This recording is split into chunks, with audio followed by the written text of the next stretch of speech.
జ్యోతిగా మమ్ము చేయమో దేవా ఎంతో అమూల్యమైన పాట. Maybe next time they may Singh full song. So దేవుని బిడ్డలారా, మనము వాక్యంలోనికి వెళ్దాం. మనందరం ఒకసారి లేచి నిలబడి లూకా సువార్త 18వ అధ్యాయము 18 నుండి 34 వచనాలు అందరము కలిసి చదువుకుందాం.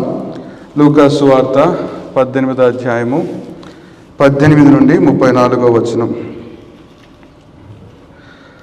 ఒక అధికారి ఆయనను చూచి, అందరం కలిసి చదువుదాం.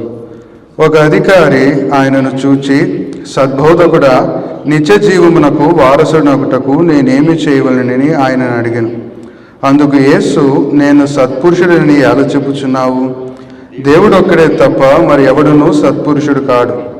వ్యభిచరించవద్దు, నరహత్య చేయవద్దు, దొంగిలవద్దు, అబద్ధ సాక్ష్యము పలుకవద్దు, నీ తల్లిదండ్రులను సన్మానింపుము అను ఆజ్ఞలను ఎరుగుదువు కదా అని అతనితో చెప్పాను. అందుకతడు, బాల్యము నుండి వీటన్నిటినీ అనుసరించుచూనే ఉన్నానెను. యేసు విని, నీకింకా ఒకటి కొదువుగానున్నది, నీకు కలిగినవన్నీ అమ్మి బీదలకిమ్ము, అప్పుడు పరలోకమందు నీకు ధనము కలుగును. నీవు వచ్చి నన్ను వెంబడింపుమని అతనితో చెప్పాను. అతడు మిక్కిలి ధనవంతుడు గనుక ఈ మాటలు విని మిక్కిలి వ్యసనపడగా, యేసు అతన్ని చూచి, ఆస్తి గలవారు దేవుని రాజ్యములో ప్రవేశించుట ఎంతో దుర్లభము. ధనవంతుడు దేవుని రాజ్యములో ప్రవేశించుట కంటే సూది బెజ్జములో ఒంటె దూరుట సులభమని చెప్పాను. ఇది వినినవారు, అలాగైతే ఎవడు పొందగలడని అడుగగా, ఆయన, మనుష్యులకు అసాధ్యమైనవి దేవునికి సాధ్యములని చెప్పాను. పేతురు, ఇదిగో మేము మాకు కలిగినవన్నీ విడిచిపెట్టి నిన్ను వెంబడించితిమనగా, ఆయన దేవుని రాజ్యము నిమిత్తమై ఇంటినైనను, భార్యనైనను, అన్నదమ్ములనైనను, తల్లిదండ్రులైనను, పిల్లలనైనను విడిచిపెట్టిన వాడెవడను ఇహమందు చాలా రెట్లను పరమందు నిత్య జీవమును పొందకపోడని నిశ్చయముగా మీతో చెప్పుచున్నానని వారితో అనెను. ఆయన తన 12 మంది శిష్యులను పిలిచి, ఇదిగో యెరూషలేమునకు వెలుచున్నాము. మనుష్య కుమారుని గూర్చి ప్రవక్తల చేత వ్రాయబడిన మాటలన్నీ నెరవేర్చబడును. ఆయన అన్యజనులకు అప్పగింపబడును. వారు ఆయనను అపహసించి అవమానపరిచి ఆయన మీద ఉమ్మివేసి ఆయనను కొరడాలతో కొట్టి చంపుదురు. 3వ దినమున ఆయన మరలా లేచునని చెప్పాను. వారి ఈ మాటలలో ఒకటైనను గ్రహింపలేదు. ఈ సంగతి వారికి మరుగు చేయబడిన కనుక ఆయన చెప్పిన సంగతులు వారికి బోధపడలేదు. దేవుడు ఈ ప్రశస్తమైన వాక్యాన్ని మన వెనుకల్లో దీవించునుగాక. దయచేసి కూర్చొని ప్రభు సహాయాన్ని మనం కోరుకుందాం. ఈ సాయంకాలం దేవుడు మనతో మాట్లాడాలని. ప్రేమగల మా తండ్రి, కృపగల నాయన, దేవా, మీ సన్నిధానానికి, మీ పాదాలను మేము ఆశ్రయిస్తూ ఉన్నాం. అయా, ఈ సమయంలో ఈ లూకా సువార్త 18వ అధ్యాయంలో నుండి ఈ భాగము దగ్గరికి మేము వచ్చాం. నాయన, మాతో మాట్లాడండి. మా సొంత ఆలోచనలు, మా సొంత తలంపులు, నాయన దృక్పథాలు కాదు, కానీ మీ ఆత్మతో నింపబడి ప్రభువా, మీ ఆత్మ ద్వారా నాయన నీ బిడ్డలతో నేను మాట్లాడడానికి, నాతో కూడా మీరు మాట్లాడమని. నాయన, వాక్యము జీవమైనది, సజీవమైనది. అది 2 అంచెల ఖడ్గము వంటి, అది అద్దం వంటిది. అది మమ్మల్ని కడిగేది, మమ్మల్ని శుద్ధి చేసేది. కాబట్టి నాయన, ఈ సమయంలో నీ వాక్యము దగ్గరికి వస్తూ ఉన్నాం. నీ వాక్యము ద్వారా మాతో మాట్లాడమని మమ్మల్ని అందరినీ మీ చేతులకు అప్పగించుకుంటూ యేసుక్రీస్తు పరిశుద్ధమైన నామంలో ప్రార్థిస్తున్నాము తండ్రి, ఆమేన్. దేవుని బిడ్డలారా, మనము గత వారము లూకా సువార్త 18వ అధ్యాయంలో యంగ్ రిచ్ రూలర్ గురించి మనం చూసాం. ధనవంతుడైన అధికారి యేసయ్య దగ్గరికి వచ్చాడు. యేసయ్య దగ్గరికి వచ్చి అందరూ అడిగినట్టు అడగల, మంచి ప్రశ్న అడిగాడు. ఏమంటే చాలా మంచి ప్రశ్న అడిగాడు. ఏమడిగాడు? ప్రభువా, నాకు రోమన్ సిటిజన్షిప్ ఎప్పుడు వస్తుందని అడిగాడా? పర్మనెంట్ రెసిడెన్స్ ఎప్పుడు వస్తుందని అడిగాడా? ఏమని అడిగాడండి? నిత్య జీవమును ఏమని అడిగాడు? నేను నిత్య జీవమునకు వారసుడినగుటకు నేనేమి చేయవలెను అని దేవుడిని అడిగాడు. అప్పుడు యేసు ప్రభు వారు ఆయన ఏమనుకున్నాడంటే, పైకి అన్నీ చేస్తున్నాను, ఆదివారం చర్చికి వెళ్తున్నాను, పాటలు పాడుతున్నాను, ధర్మశాస్త్రాన్ని అంతా పాఠంగా నాకు వచ్చు, ఇంకేం చేయాలి అనుకున్నాడు. కానీ యేసు ప్రభు అసలు ప్రాబ్లం ఆయన ముందు పెట్టాడు. ఏమన్నాడంటే, నీకున్నదంతా ఇచ్చేసి నన్ను వెంబడించయ్యా అనగానే ఆయనకి ఏమొచ్చింది? చాలా కోపం వచ్చింది. ఆ మాట భలేవో రాశాడు తెలుగులో. అతడు మిక్కిలి 23, అతడు మిక్కిలి ధనవంతుడు కనుక ఈ మాటలు విని మిక్కిలి వ్యసనపడగా. మిక్కిలి ధనవంతుడు ఏ మాటలు విని వ్యసనపడ్డాడు? దేవుడు మాటలు విని మిక్కిలి వ్యసనపడ్డాడు. ఇదే వచ్చిన సమస్య. అంతా సంతోషంగా, బ్రదర్ మీకు అన్నీ జరుగుతాయి, నీకు కావాల్సినవి వస్తాయి, నువ్వు అంతా సూపర్, నువ్వు రేపు పొద్దున్న ఇంకా గొప్పగా అయిపోతావు, నువ్వు ఇంకా ఆశీర్వదింపబడిపోతావు, నువ్వు అమెరికా ప్రెసిడెంట్ అయిపోతావు అంటే యేసు ప్రభుని ఎంత ముద్దు పెట్టేసుకునేవాడు. అప్పుడు దగ్గరికి చేసుకొని, ప్రభా యు ఆర్ సో స్వీట్ అని ముద్దు పెట్టుకున్నాడు. కానీ యేసు ప్రభు ఏమన్నాడు? నీ డబ్బులన్నీ ఖర్చు పెట్టేసి నన్ను ఫాలో అన్నాడు. ఏమొచ్చింది ఆయనకి? కోపం వచ్చింది. చాలామందికి యేసు ప్రభు అంటే కొంతమంది కోపం. అందుకే కొంతమంది యేసు ప్రభుని నమ్ముకోండి అంటే, లేదండి నేను నమ్ముకోను, నేను యేసు ప్రభుని నమ్ముకుంటే సిగరెట్ మానేయాలంటాడు. యేసు ప్రభుని నమ్ముకోండి అంటే, నేను యేసు ప్రభుని నమ్ముకుంటే వడ్డీ వ్యాపారం మానేయాలి కదండి, కష్టం అండి అంటాడు. అంటే ఏంటి? ఆయన దగ్గరికి రావాలంటే ఆయన ఏం కోరుకుంటాడు? ఆయన పరిశుద్ధుడు కాబట్టి తన దగ్గరికి వచ్చేవాళ్ళు కూడా ఎలా ఉండాలి? కానీ మనం పరిశుద్ధులం అవ్వలేం.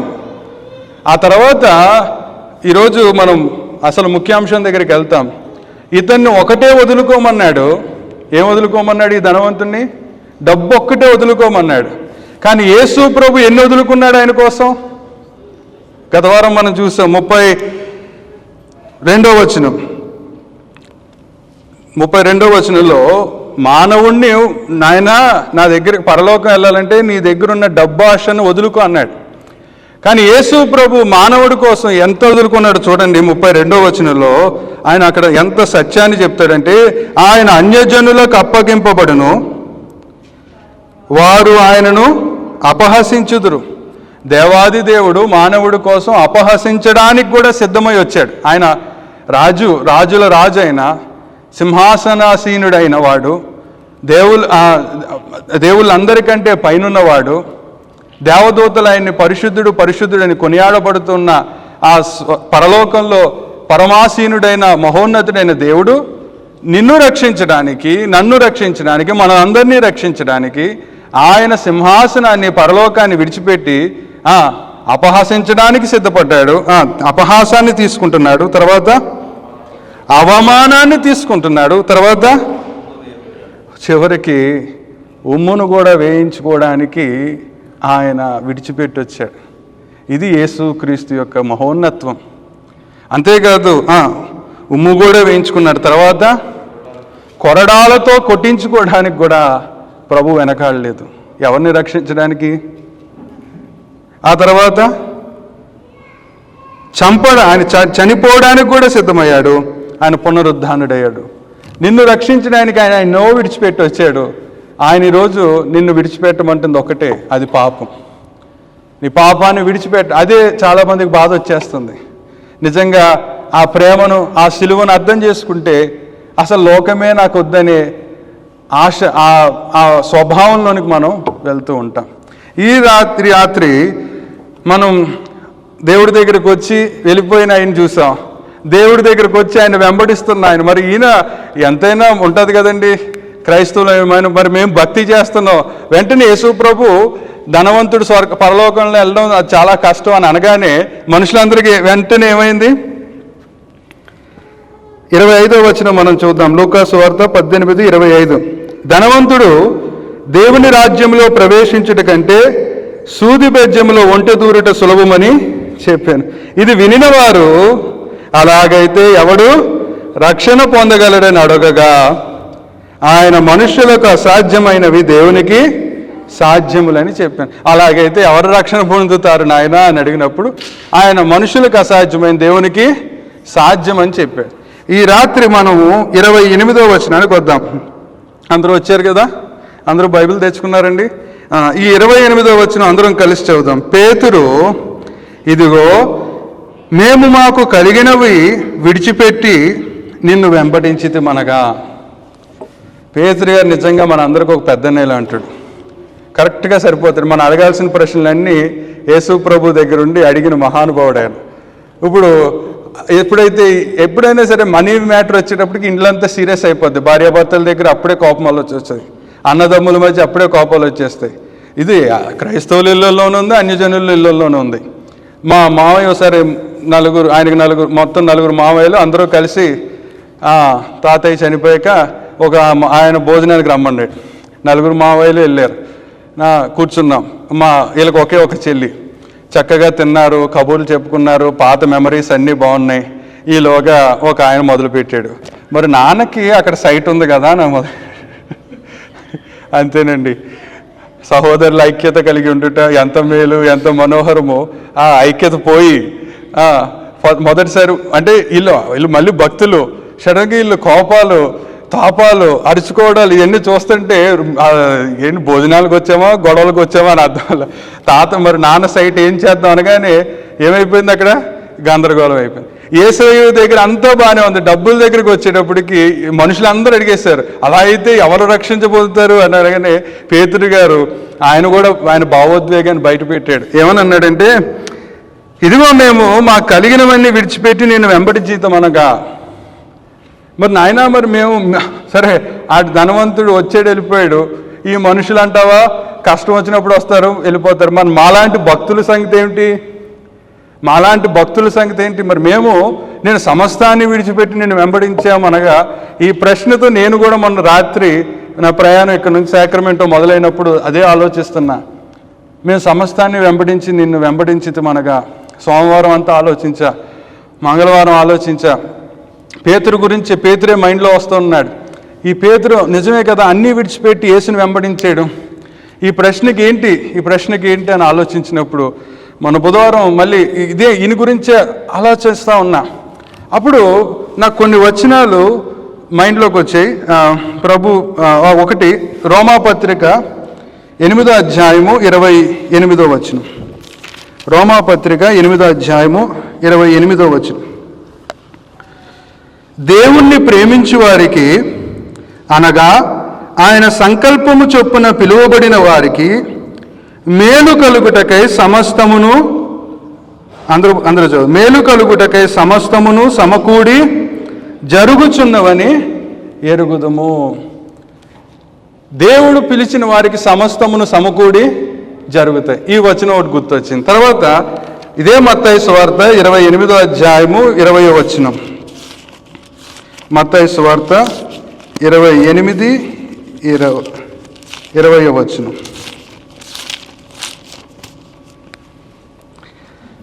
నేను మీకు ఏ సంగతులను ఆజ్ఞాపించుతునో వాటన్నిటినీ గైకొనవలనని వారికి బోధించుడి. చివరిలైన అందరం చదువుతాం. ఇదిగో నేను యుగ సమాప్తి వరకు సదాకాలము మీతో కూడా ఉన్నానని వారితో చెప్పాను. పేతురు అడిగిన ప్రశ్న మర్చిపోకండి. ఇదిగో మేము సమస్తమును విడిచిపెట్టి నేను వెంబడించితి మనగా. నేను ఇంత భక్తి చేస్తున్నానే, నేను ఇంత ప్రభు నీ కొరకు సాక్షిగా నిలబడుతున్నానే, నేను నీ కొరకు ఎంతో చేస్తున్నానే అని ఈరోజు ఇక్కడ కూర్చున్న మనలో చాలామందికి ప్రశ్న ఉండి ఉంటుంది. ప్రభు నీ కొరకు నేను ఎంతో చేస్తున్నానే. మొన్న ఒక సిస్టర్ ఫోన్ చేసింది, పాస్టర్ గారు అందరికీ మేలులు జరుగుతున్నాయి, నాకెందుకండి ఏం జరగదన్నది. అందరికీ బాగున్నాయి, నాకెందుకండి జాబ్ రావట్లేదు అంటుంది. నేనేం చెప్పను దానికి? అమ్మ ఆయన సమయం ఉంది వస్తుంది. నేనేమి నాకు దగ్గర ప్రత్యేక శక్తులేం లేవు అది తెలుసుకోవడానికి. నువ్వు ప్రార్థన చేసుకో, దేవుడు ఆయన ఇస్తాడు. అలానే నీ విశ్వాసాన్ని కోల్పోకు, నీ విశ్వాసాన్ని స్థిరంగా పెట్టుకో అన్నాడు. అలాగే నిన్నటి దినం ఒక ఆయన ఫోన్ చేసి ఒక ఫ్యామిలీ ఫోన్ చేశారు. వాళ్ళు ఏమంటున్నారు, మా అబ్బాయిని చర్చికి రమ్మంటే దేవుడు మనకేం చేశాడమ్మా, దేవుడు ఏం చేశాడని మన చర్చికి వెళ్ళాలి అని అంటున్నాడు. ఏంటంటే మరి నాకు ఎందుకు మీరు ఫోన్ చేశారన్న? మీరు చెప్పలేరా దేవుడు మనకేం చేశాడో మీరు చెప్పలేరా మీ అబ్బాయికి అంటే? ఇందుకు ఏంటంటే ఆ తండ్రి సరిగ్గా చర్చికి వెళ్ళడు. ఆయన ఒక వారం వస్తాడు, ఇంకో వారం రాడు. తల్లి కూడా అప్పుడప్పుడు వెళ్తుంది. ఇంక పిల్లలు అలాంటి మాటలు అనకపోతే ఏమంటారు? లోకము భక్తి రెండు కలిస్తే ఇలాంటి ప్రశ్నలు ఇంట్లో మొదలవుతాయి.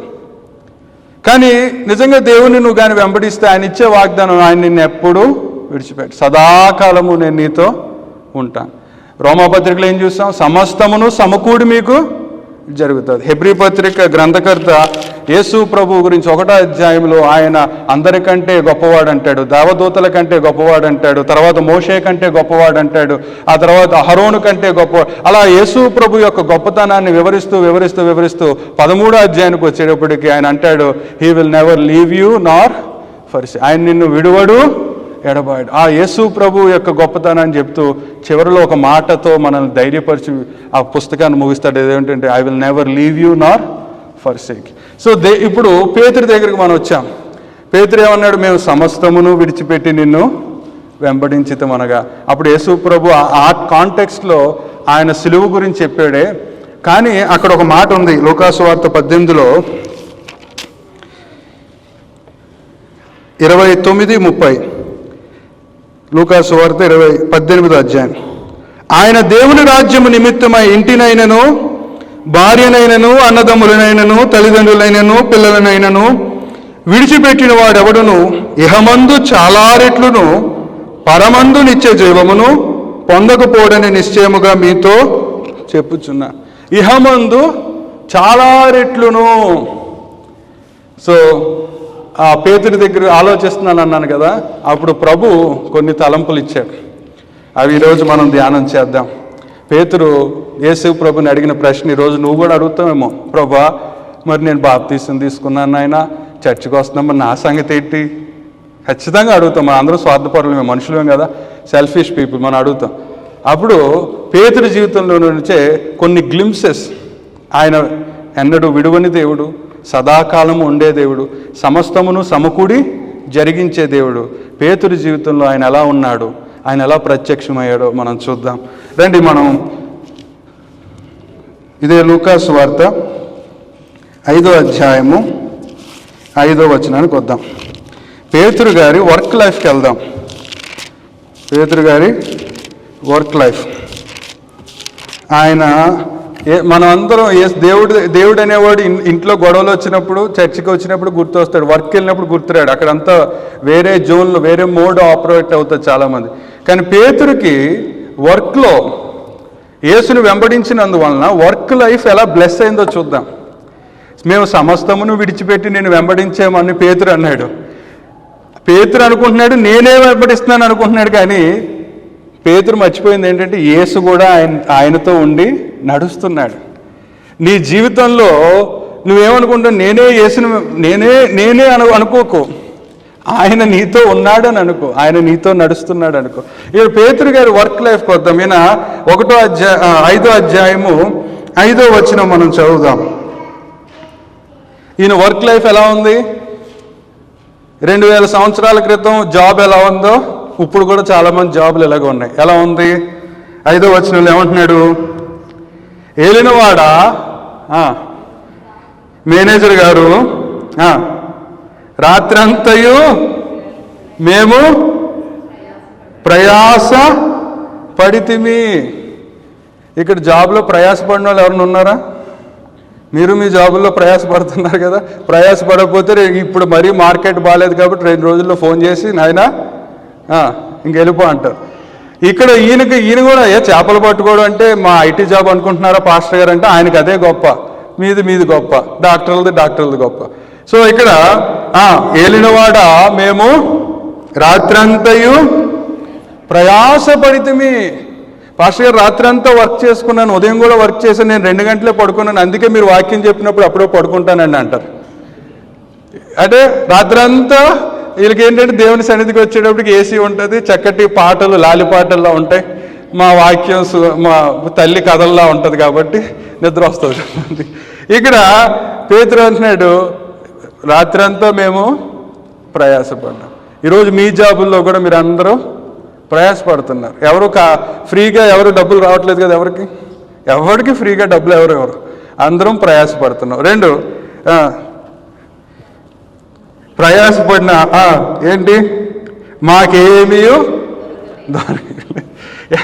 మొదట ప్రయాసపడుతున్నా, అందరం ప్రయాసపడతాం. 2 అది శాలరీ ఇంక్రీజ్ చేయట్లేదండి, ఎంత కష్టపడినా మాకు ఏమి ఉండట్లేదు పాస్టర్ గారు, ఎంత కష్టపడినా రాత్రంతా ప్రయాసపడినా వాళ్ళకి ఏం దొరకలేదంట, ఏమీ దొరకలేదంట, వాళ్ళకి ఏమీ దొరకలేదు. ఈరోజు మన వర్క్ లైఫ్లో మాటలు ఇవన్నీ కదా అవునా కదా, మనం పని చేసుకునే చోట మాటలు. రాత్రి I worked so hard on this project అంటాడు, I did not get result అంటాడు, I did not get profit అంటాడు, దట్స్ ఐఎమ్ లేయింగ్ ఆఫ్ అంటున్నాడు. సో రాత్రంతా ప్రయాసపడ్డాడు, ఏమీ దొరకలేదు. ఇదే అప్పుడు కూడా, అప్పుడు అదే మాట. తర్వాత 2వ వచనంలో మనం చూస్తే, ఆ సరస్సు తీరమున 2 దోణెలను చూచెను, జాలరు వాటిలో నుండి దిగి తమ వలలు కడుగుచుండ్రి.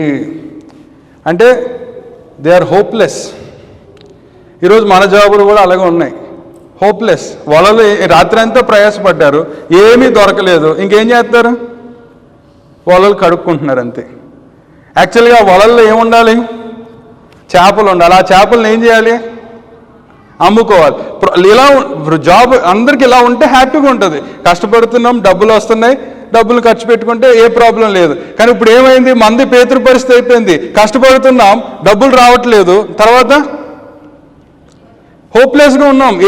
రేపు ఏంటో దినదిన గండం 100 ఏళ్ళ ఆయుష్ ఎవరిదంటే మంది ఇక్కడ బే ఏరియా వాళ్ళది. రేపు ఏం జరుగుతుందో ఎవరిది తెలియదు, రేపు జాబ్ సిచ్యుయేషన్ ఎలా ఉంటుందో తెలియదు. ఆ సమయంలో పేతురు అన్న మాట గుర్తు చేసుకుందాం. లోకా 18, మేము అన్నీ వదిలేసి నేను వెంబడించామనగానే యేసు ప్రభు వస్తాడండి ఆయన జీవితంలోనికి. వచ్చి ఏం చేశాడో చూద్దాం. 6వ వచనంలో, వారు అలాగూ చేసి విస్తారమైన చేపలు పట్టిరి. నిజమే, నువ్వు చాలా కష్టపడుతున్నావు, నీకేమీ దొరకట్లేదు. ఈ మాటలు గుర్తుపెట్టుకోండి, నీకేమీ దొరకట్లేదు, కేవలం ఇంక వలలు కడుక్కుంటున్నావు, ఖాళీగా కాలక్షేపం జరుగుతుంది. ఆ సమయంలో యేసయ్య వచ్చాడు. యేసయ్య రాగానే ఏమైంది? వలలు ఏమైంది? పేతురు జీవితంలో 6వ వచనంలో, వారు అలాగూ చేసి విస్తారమైన చేపలు పట్టిరి. యేసయ్యతో ఉంటే ఇందా చెప్పాడు కదా, సదాకాలము నేను మీతో మిమ్మల్ని ఎన్నడూ విడువను ఎడబాయి. వస్తుంది, కొన్నిసార్లు ప్రయాసపడతావు, ఏమీ దొరకకపోవచ్చు. కొన్నిసార్లు ఇంకా చేతులు కడుక్కుంటూ ఏదో అలా జీవితం కాలక్షేపం అవుతుంది. ఒకరోజు దేవుడు విడిచిపెట్టడు. పేతురు దగ్గరికి వచ్చాడు, ఆ వలలు కడుక్కున్న ఖాళీగా ఉన్న వలలు సడన్గా 6వ వచనాన్ని 2వ వచనంలో ఖాళీ వలలు, 6వ వచనంలో విస్తారమైన చేప. తర్వాత 6వ వచనంలో ఆ వల ఏమైందంట? అందుచేత ఆ వలలు పిగిలిపోచుండగా. చూడండి, యేసయ్య మనతో ఉంటాడు, ఆయన విడిచిపెట్టడు. పేతురునే చూసుకుందాం ఈరోజు మనం. ఆ పేతురికి నీ జీవితాన్ని అనుసంధానం చేసుకుంటూ మనం ముందుకెళ్దాం. నేను ఎంతో కష్టపడుతున్నా, ఎంతో ప్రయాసపడుతున్నా, ఏమీ దొరకట్లేదు, ఈ మాటలే కదా మనం వింటున్నాం. కానీ గుర్తుపెట్టుకో, 6వ వచనం ఉంది తర్వాత. ఆ ఖాళీ వలలు, ఈరోజు నీ వ్యాలెట్లో 0 బ్యాలెన్స్, బ్యాంక్లో 0 బ్యాలెన్స్ ఉండొచ్చు. ఈరోజు నువ్వు సంపాదించిందంతా మంచినీళ్ళగా అయిపోవచ్చు. డోంట్ వరీ, ఒకరోజు క్రెడిట్ కార్డు పట్టలేనంత, డెబిట్ కార్డు పట్టలేనంత దేవుడు ఇస్తాడు, బట్ ఆయన సమయం. ఆ తర్వాత విస్తారమైన చేపలు, వలలు పిగిలిపోవచ్చుండెను. 7వ వచనానికి రండి. వారు వేరొక దోణిలోనున్న తమ పాలివారు వచ్చి తమకు సహాయము చేయవలను వారికి సంజ్ఞలు చేసిరి. వారు వచ్చి 2 దోణెలు మునుగునట్లు నింపిరి. నన్ను వెంబడిస్తే ఇహమందును పరలోకమందు అన్నాడు. ఇక్కడ పేతురు జీవితంలో మనం చూడట్లేదా? ఇహమందు కూడా పేతురు, చూడండి, పేతురు ఇప్పుడు 2 దోణెలు మునిగిపోయేంత చేపలు దేవుడిచ్చాడంట.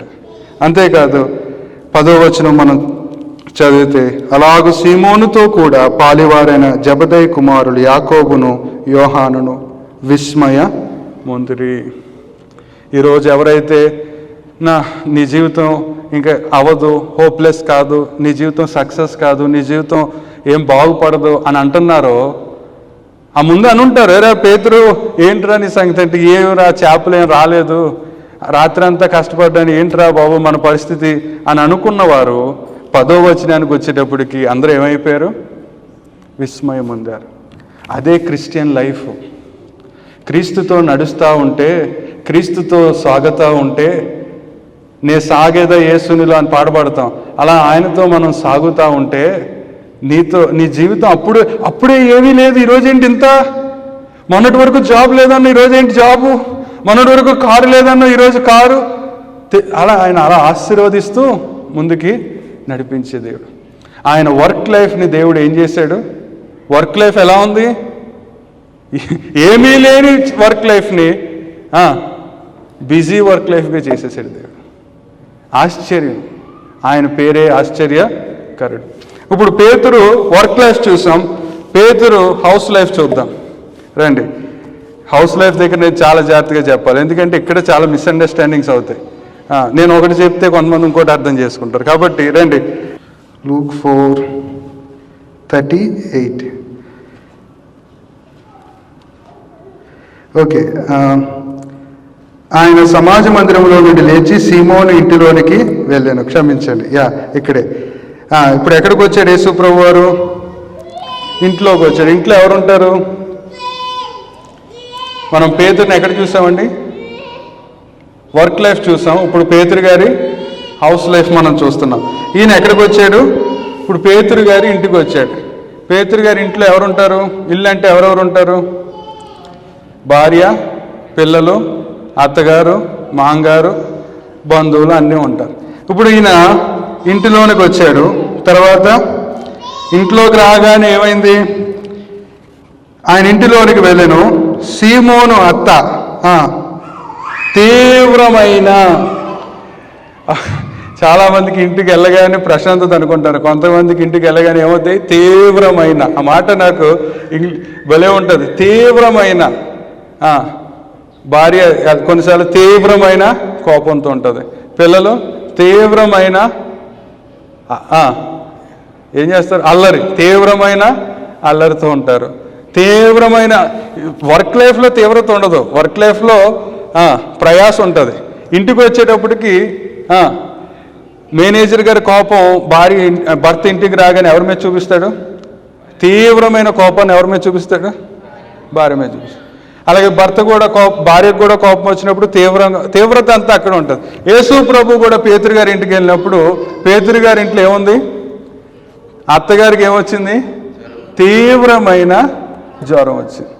యేసు ప్రభుని అడిగాడు, నేను అన్నీ విడిచిపెట్టి నేను వెంబడించాను కదా అంటే, ఇక్కడ యేసు ప్రభు పేతురుని వెంబడించేస్తున్నాడు. యాక్చువల్గా పేతురు ప్రతి అడుగులో, ప్రతి జీవితంలో, ప్రతి ఘటనలో పేతురికి యేసు ప్రభు ఉన్నాడు.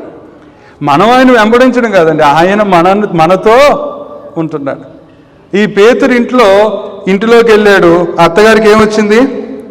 తీవ్రమైన జ్వరం వచ్చింది. జ్వరం రాగానే ఏమైంది? 38వ వచనంలో తీవ్రమైన జ్వరముతో పడి ఉండేను గనుక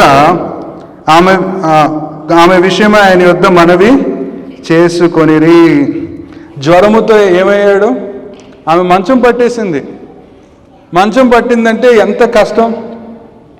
ఈ అమెరికాలో వైద్యం మామూలు విషయం కాదు. అందరికీ టెన్షనే.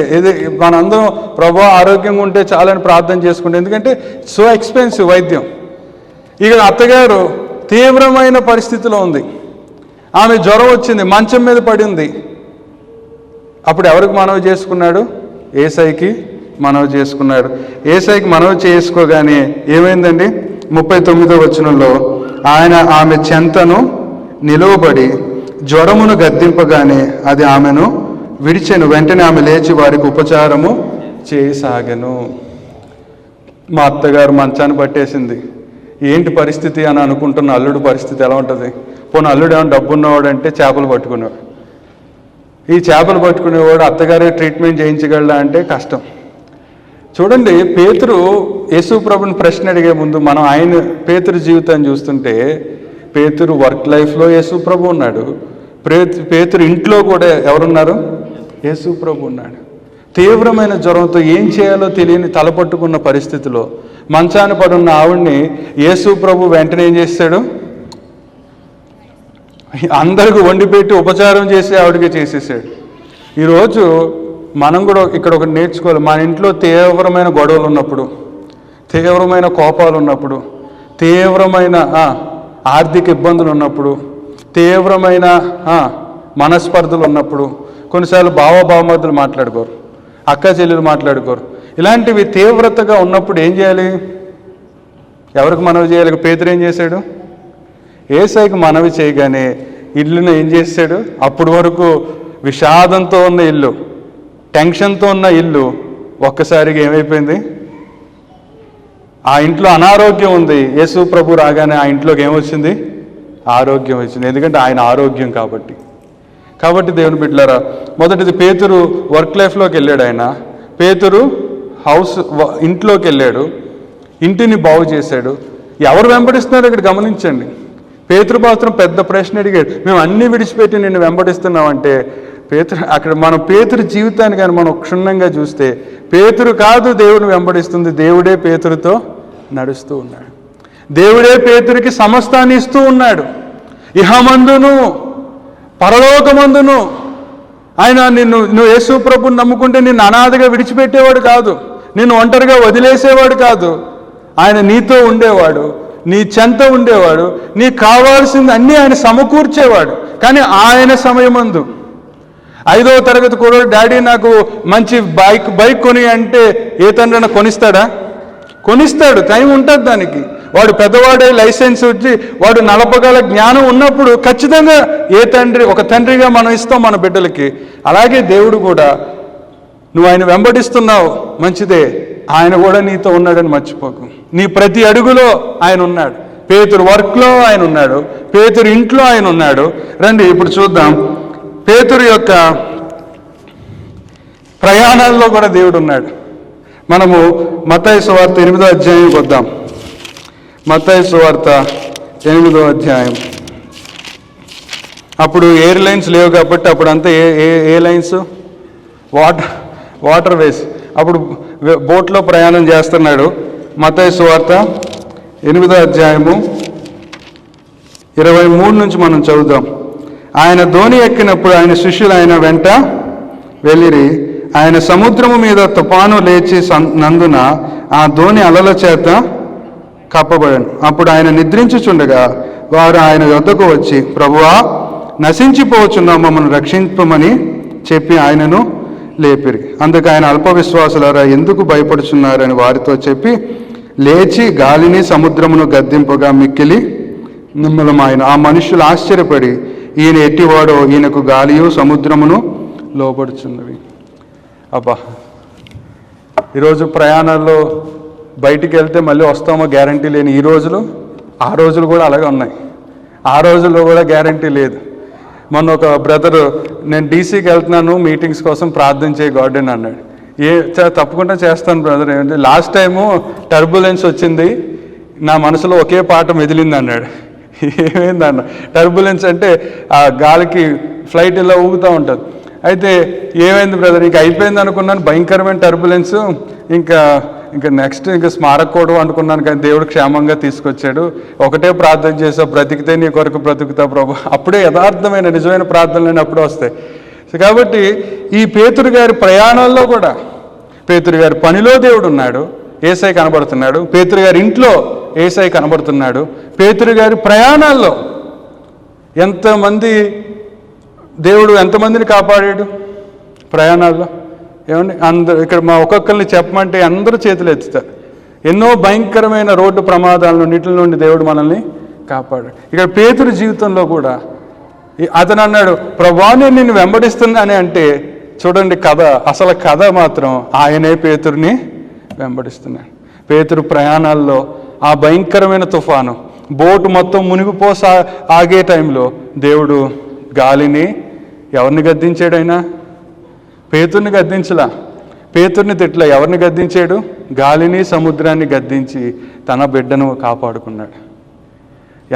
నాకు ఎలా ఉంటుందంటే, తల్లి కొడుకు రోడ్డు మీద నడుస్తుంటే కుక్కల మీదకి వస్తే కొడుకుని ఇక్కడ పెట్టుకొని కుక్కల్ని ఎలా అయితే తల్లి గద్దిస్తుందో అలాగా పేతురుని తీసుకొని వెళ్తుంటే సముద్రము గాలి మీద పడుతుంటే ఆయన ఏమన్నాడు? అనగానే ఏమైపోయింది? సముద్రము గాలి. ఆయనకు అంత ప్రేమ అండి. ఆయన్ని నువ్వు వెంబడిస్తున్నావంటే మన తల్లిదండ్రులైనా చేతులు ఎత్తేస్తారేమో, మన తల్లిదండ్రులైనా అమ్మో నా వల్ల కాదంటారేమో, కానీ ఆయన మాత్రం ఆయన విడిచిపెట్టే దేవుడు కాదు. ఇక చివరిగా ఇప్పుడు పేతురు యొక్క ఆత్మీయ జీవితంలో కూడా దేవుడు ఉన్నాడండి. ఇంక దీన్ని కొనసాగిస్తాం వచ్చే దినాల్లో పేతురు జీవితాన్ని. ఒకసారి యోహాను సువార్త 13వ అధ్యాయానికి మనం వద్దాం. యోహాను సువార్త 13వ అధ్యాయం. పేతురు జీవితంలో అడుగడుగున యేసు ప్రభు మనకి కనబడుతూ ఉన్నాడు. ఆయన పేతురుని ఎప్పుడు విడిచిపెట్టలా. ఈరోజు నువ్వు కూడా పేతురులాగా నేను నిన్ను వెంబడిస్తున్నాను కదా ప్రభువా, నాకేంటి ప్రభువా ఈ కష్టాలు, నాకేంటి ప్రభువా అని అనుకుంటున్నావేమో. పేతురుని ఈరోజు నీ ముందు పెట్టుకో. నీ జీవితంలో ఎప్పుడు దేవుడు నిన్ను విడిచిపెట్టలా. నీ ఇంటిలో ఉన్నాడు, నీ వర్క్లో ఉన్నాడు, నీ ప్రయాణాల్లో ఉన్నాడు. చివరికి ఆత్మీయ జీవితంలో కూడా చూడండి, పేతుడికి ఎంత అసలు ఆ సన్నివేశము నాకు ఎప్పుడు హృదయం కదిలిపోతుంది. ఈ సన్నివేశం నేను చదివినప్పుడు యోహాను సువార్త 13వ అధ్యాయము 5వ వచనం మనం చదివితే, అంతటా పళ్ళెములో నీళ్లు పోసి శిష్యుల పాదములు కడుగుటకు తాను కట్టుకొని ఉన్న తువాలుతో తుడుచుటకును మొదలు పెట్టెను. ఎవరండి ఎవరైనా కొలసీ పత్రికలో మన రిట్రీట్లో చూసాం. ఆది సంభూతుడైన దేవుడు, అంతటికి ఆధారభూతుడైన దేవుడు. ఆ దేవుడంట ఇక్కడ ఏం చేస్తున్నాడో చూడండి. అంతట పళ్ళెములో నీళ్లు పోసి శిష్యుల పాదములు కడుగుటకును తాను కట్టుకొని ఉన్న తువాలుతో తుడుచుటకును మొదలు పెట్టెను. ఈ సన్నివేశం చదివినప్పుడు ఈ యేసు ప్రభు ఇంత గొప్ప దేవుడా నాకున్నది అని నేను ఎంత సంతోషం అవుతాను. ఇక్కడ అందరూ సంతోషంగా ఉన్నారా యేసు ప్రభు మీ దేవుడని? అన్న వాళ్ళు గట్టిగా హల్లెలూయా చెప్పండి, ఇంకా గట్టిగా చెప్పండి. ఆయన నా దేవుడు అనడానికి ఇలాంటి దేవుడు ఏ మతాలలో కానీ ఏ జాతుల్లో కానీ ఉండడు.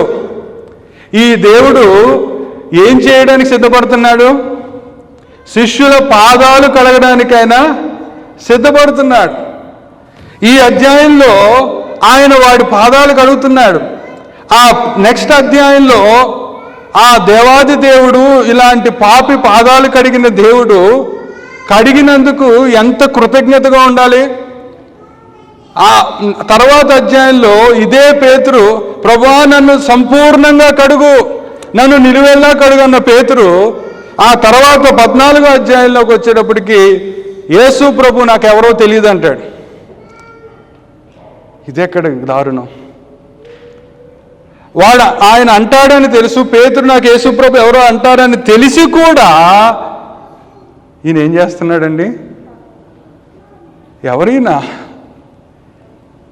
మనం తప్పు చేస్తామని తెలుసు, మనం ఆయన్ని విసర్జిస్తామని తెలుసు, ఆఫీసులో క్రిస్టియన్ అని చెప్పుకోవడానికి భయపడతాం ఆయనకి తెలుసు, నేను దేవుని బిడ్డను, నేను క్రైస్తవుని అని చెప్పుకోవడానికి కొంచెం నామోషిగా ఫీల్ అవుతాను ఆయనకి తెలుసు. అయినా సరే ఆ రోజు ఆయన పేతురు కాళ్ళు కడిగితే నీ కొరకు నా కొరకు ఆయన సిలువలో తన రక్తాన్ని కార్చేశాడు. అసలు దాచుకోలేదు ఆయన. ఎలాంటి దేవుడండి ఈయన?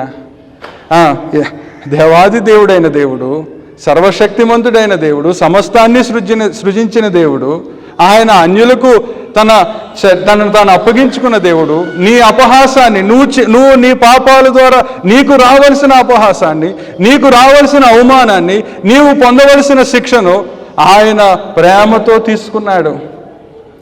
ఆయన ప్రేమతో స్వీకరించాడు. ఆయన ఎవరిని పక్కన పెట్టలేదు. ఆ మాట చూడండి, ఆ 6వ వచనంలో, ఇట్లు చేయుచు ఆయన సీమోను పేతురు వద్దకు వచ్చినప్పుడు అతడు మనం చాలా వెంటనే డెసిషన్ తీసుకునే వాళ్ళం, వెంటనే ఉప్పొంగిపోతాం, వెంటనే కమిట్మెంట్స్ ఇచ్చేస్తాం.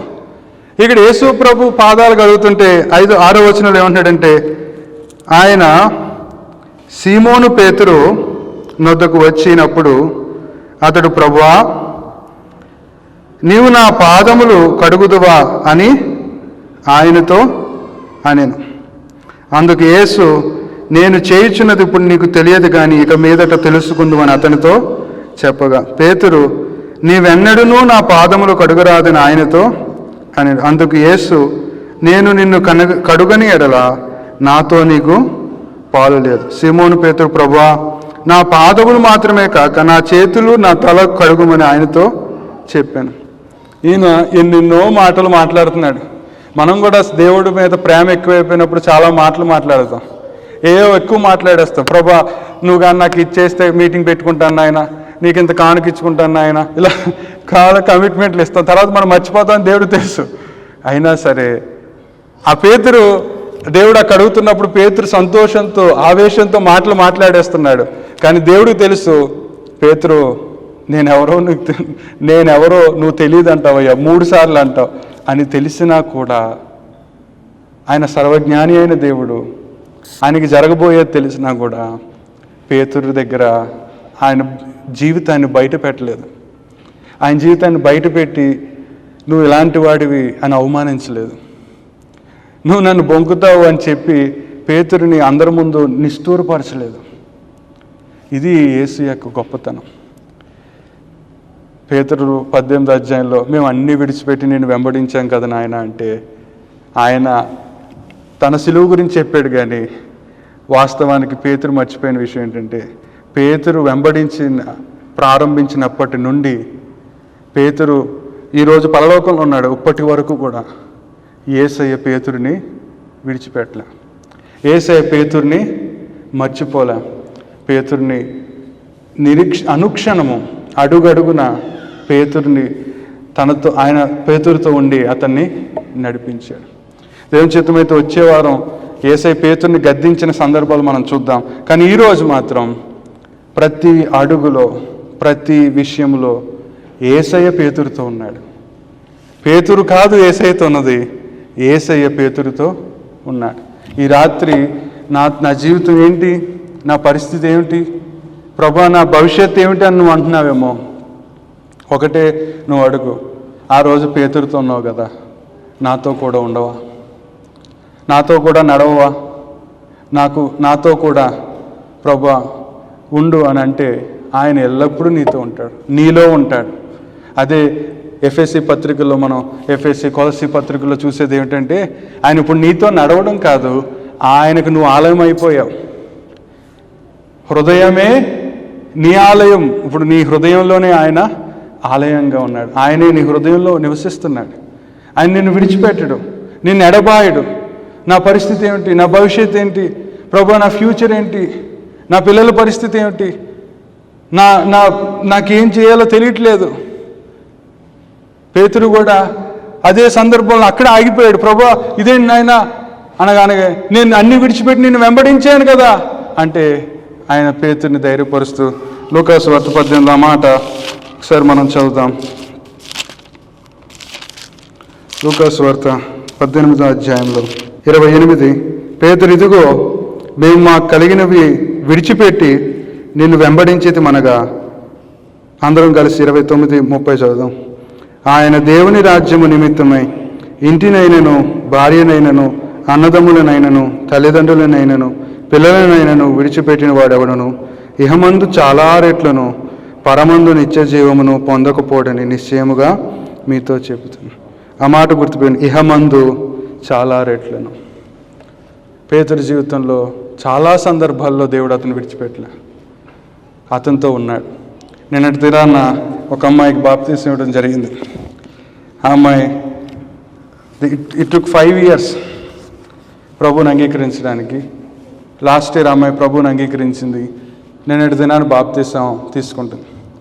అప్పుడు మేము అడిగాను ప్రశ్న, ఎందుకు తీసుకుంటున్నాం, మేము ఎవరన్నా నేను బలవంతం చేస్తున్నాం అంటే, లేదు, ఇప్పటికే చాలా లేట్ చేశాను, నేను ఇంకా ప్రభు కొరకు నా జీవితాన్ని గడపాలి, ఆయన నా కొరకు చాలా చేశాడు. ఈ అమ్మాయి హాంకాంగ్ దేశానికి చెందిన అమ్మాయి. తండ్రి చనిపోయాడు. నా 10 ఏళ్లలో నేను at the age of 10 I lost my dad. నాకే ఎందుకు ఇలా జరిగింది, నేను ఎందుకు నాన్నను పోగొట్టుకున్నాను, నాకు నాన్న లేడే అని. ఇక నాన్న లేనప్పుడు దేవుడు అనేవాడే లేడు, నాకు అన్యాయం చేసినాడు దేవుడు ఎట్లా అవుతాడు, మా నాన్న చనిపోయాడు, నాకు నాన్న లేడు. ఇప్పుడు 10 ఏళ్ళప్పుడు నేను పెరుగుతున్నప్పుడు ఇంక నేను దేవుడు లేడనే పెరిగాను, దేవుడు లేడు అని ఈ ప్రపంచానికి ప్రూవ్ చేద్దామనే పెరిగాను. చిన్నప్పటి నుంచే ఫిలాసఫీస్ చదవడం నేర్చుకున్నాను. నేను నా సొంతగా నేను చేద్దాం అనుకున్నాను, నా సొంతగా నేను బ్రతుకుదాం అనుకున్నాను, నేను ఉన్నతమైన స్థానానికి వెళ్దాం అనుకున్నాను. కానీ ఒక విషయం దగ్గర నేను ఏం చేయలేకపోయాను. అదేంటంటే ఫిలాసఫీలు చదివా, కార్ల్ మార్క్స్ కమ్యూనిజం ఫిలాసఫీలు చదివా, అలాగే మోడర్న్ వెస్ట్రన్ ఫిలాసఫీలు చదివా, అన్నీ చదివాను. కానీ ఒక దగ్గర ఈ ఫిలాసఫర్లు ఎవరు సమాధానం ఇవ్వలేకపోయారు. నాలో వస్తున్న చెడు ఆశలు, నాలో వస్తున్న చెడు తలంపులు, నాలో ఇతరులకి హాని చేద్దాం, ఒకడికి నష్టం కలిగించిన పలోడ నేను సెల్ఫిష్గా బ్రతుకుదాం అనే ఈ స్వభావం నేను అన్ని గ్రంథాల్లోనే చదివాను. కానీ నాకు ఎక్కడ సమాధానం దొరకలా. కానీ బైబిల్ దగ్గరికి వచ్చాక ఒకటి దొరికింది. అదేమిటంటే ఏ భేదము లేదు, అందరూ పాపము చేసి దేవుడు అనుగ్రహించి మహిమను కోల్పోయాం. బైబిల్ దగ్గరికి వచ్చాక నాకు సమాధానం దొరికింది. ఎందుకంటే అది పాపం అని అర్థమైంది. అలా నేను ఇతరులు హాని చేసి స్వార్థంగా బ్రతుకుతాం, సెల్ఫిష్గా బ్రతుకుతాం, ఏదేమైనా పర్లేదు నా ఇష్టం వచ్చినట్టు నేను బ్రతుకుతాం అంటే నేను పాపానికి లోనైపోతూ ఉన్నాను. అయితే ఎందుకు ఈ పాపం నాలో ఉందంటే అది నేను ఎన్నో పుస్తకాలు చదివాను కానీ నాకు ఎక్కడా దొరకలా. నాకు బైబిల్లోనే దొరికింది. అంటేనే నేను ప్రభువుని అంగీకరించా. యేసు నా పాపాల కోసం చనిపోయాడని అంగీకరించాను. అయితే మా అమ్మ నాతో మాట్లాడినంది, నువ్వు బాప్తీసం తీసుకుంటే నేను నీతో మాట్లాడినాను మా అమ్మ అంటే, అమ్మ నీ సంగతి ఏమో నాకు తెలియదు కానీ నీ కోసం మాత్రం నేను ప్రార్థన చేస్తాను. నేనైతే ఇంక యేసును విడిచిపెట్టదలుచుకోలేదు. యేసు నా కొరకు 2000 సంవత్సరంలోనే పుట్టాడమ్మా, నా కొరకు చనిపోయాడమ్మా, నా కొరకు సిలువలో రక్తం కార్చాడమ్మా. ఇంకా నేను యేసును విడిచిపెట్టలేనమ్మా. ఆయన ప్రేమను రుచి చూశాక, ఆయనను రోజు ఆయన జీవితాన్ని చూస్తూ ఉంటుంటే నన్ను నేను మైమర్చిపోతున్నానమ్మా అని చెప్పి వాళ్ళమ్మకి ఇష్టం లేకపోయినా సరే ప్రభువుని ఇష్టపడింది. కాబట్టి యేసు సత్య దేవుడు కాబట్టి, యేసుక్రీస్తు నిజమైన దేవుడు కాబట్టి లోకాన్ని కూడా ఆమె ఎదిరించి క్రీస్తు కొరకు నిలబడింది. నిన్నటి దినాన్న ఆమె ఒకటే అంది, మా అన్నయ్య నాతో మాట్లాడినన్నాడు కానీ యేసయ్య నాకు ఎంతోమంది అన్నయ్యలు ఇచ్చాడు, ఇహమందును నిత్యజీవం. గుంటూరు ప్రాంతంలో ఒక ఆంటీ గారు ఉన్నారు, లక్ష్మి గారు అని. ఆవిడ మరి వైశ్య కుటుంబం నుంచి ప్రభువుని నమ్ముకుంది.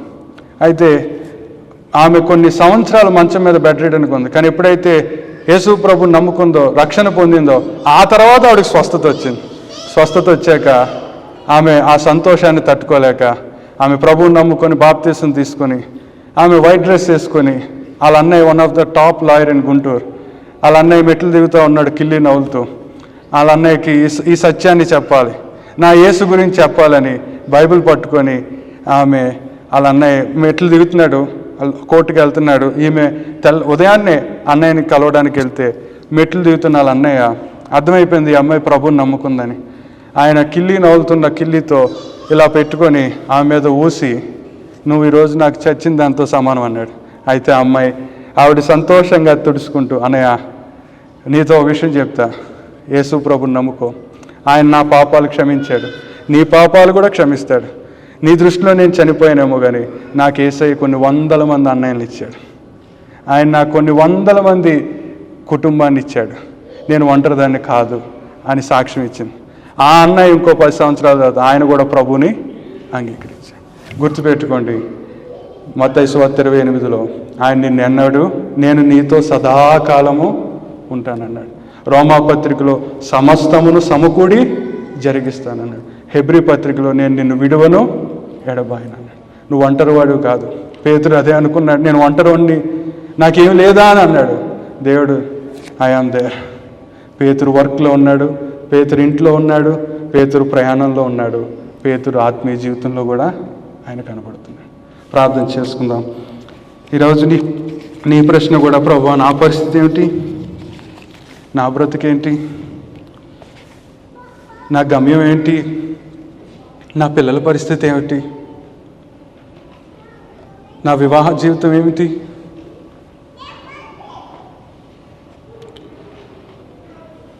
పేతురు కూడా, ప్రభువా నా పరిస్థితి ఏమిటి, నీ పరిస్థితి ఏమీ కాదు, సదాకాలము ఆయన నీతో ఉన్నాడు. ఈరోజు నువ్వు ఏ సమస్యతో రాత్రి అంతా ప్రయాసపడ్డాను అంటున్నాడు పేతురు. నువ్వు కొన్ని సంవత్సరాల నుంచి ప్రయాసపడుతున్నావు, అయినా ఏం దొరకట్లేదు అన్నాడు పేతురు. నాకు దొరకట్లేదు. దేవుడిస్తాడు. 2వ వచనంలో వలలు కడుక్కుంటున్నారు, 6వ వచనంలో వలలు పగిలిపోయే స్థితికి వచ్చాయి. కేవలం యేసుని ఆ దోణిలోకి ఆహ్వానించాడు. పేతురు యేసయ్యని తన ఇంట్లోకి ఆహ్వానించాడు. పేతురు యేసయ్యని తన ప్రయాణంలో ఉంచుకున్నాడు.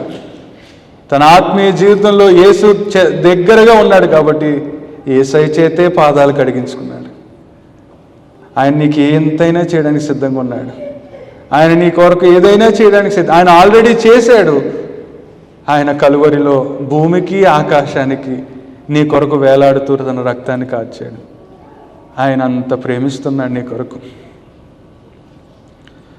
ఎందులకో నాపై ప్రేమ అందదయా స్వామి నామదికి, ఎందులకో నాపై ప్రేమ అందదయా స్వామి నామదికి, అందులకే భయముంది తిని, అందులకే భయముంది తిని, బాసిల్లెను సిలువల్ పాపక్షమా, యేసు ప్రభుని దివ్యక్షమ, బాసిల్లెను సిలువల్ పాపక్షమ. మహోన్నతుడా, మహాగణుడా, నాయన ఈ రాత్రి మేము కూడా మా జీవితంలో ఏంటి, నేను నిన్ను వెంబడిస్తున్నాను, నేను క్రైస్తవున్నాను, నేను ఏంటి అని అనుకుంటున్నానేమో, కానీ నువ్వు అడుగడుగునా నా జీవితంలో ఉన్నావు. ఈరోజు నిల్చున్నాను, ఈరోజు మాట్లాడుతున్నాను, ఈరోజు నేను బ్రతుకుతున్నానంటే అది నీ బట్టే ప్రభా. ఏనాడో పాపములో నశించిపోవలసిన వారు, శాపములో ఉండవలసిన వారు, నరకానికి వెళ్ళవలసిన వారు, కానీ ప్రభా మీ కుమారుడైన యేసుక్రీస్తుని లోకానికి పంపించి ఆయన ద్వారా మీరు మాకు ఇచ్చిన ఈ శ్రేష్టమైన రక్షణ బట్టి వందనం. మమ్మల్ని ఇహమందు కూడా మమ్మల్ని ఆశీర్వదిస్తున్నారు. మా పనిలో మీరు ఉన్నారు ప్రభా, లేకపోతే మేము పని చేయలేము తండ్రి. మా ఇంట్లో మీరు ఉన్నారు, లేకపోతే మేము కాపురాలు చేయలేము. మా సంసారాల్లో మీరు ఉన్నారు ప్రభా, అందుకే మా ఇంట్లో నెమ్మది ఉంది. మా ప్రయాణాల్లో మీరున్నారు, మా ఆత్మీయ జీవితాల్లో మీరున్నారు. పేతురు మిమ్మల్ని వెంబడించడం కాదు ప్రభా, మీరే తప్పిపోయిన గొర్రెలను వెతికి రక్షించడానికి వచ్చిన దేవుడుగా మీరే మా జీవితాల్లో అడుగడుగు ఉంటూ మమ్మల్ని ప్రోత్సహిస్తున్నారు, బలపరుస్తున్నారు.